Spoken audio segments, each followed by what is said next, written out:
Hello everyone, আমি Mohammad Kamrul Hasan Sheikh plastic and recycle factory থেকে বলছি।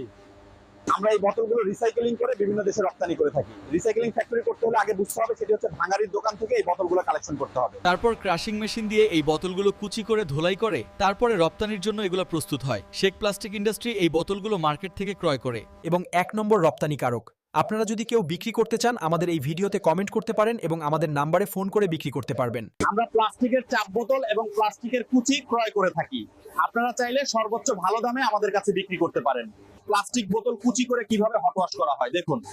আমাদের হট ওয়াশ মেশিন খুবই উন্নত মানের মেশিন, কি চায়না থেকে আমদানি। এবার দেখুন আমাদের এই কুচিগুলো কিভাবে বস্তা ভরি। এই একটি বস্তায় 25 থেকে 27 কেজি কুচি দিয়ে সেলাই করে বায়ারের রিকোয়ারমেন্ট অনুযায়ী করে থাকি। তারপর কন্টেনারে ভরে বিদেশি বায়ারের কাছে জাহাজের মাধ্যমে পাঠিয়ে দিয়ে থাকি।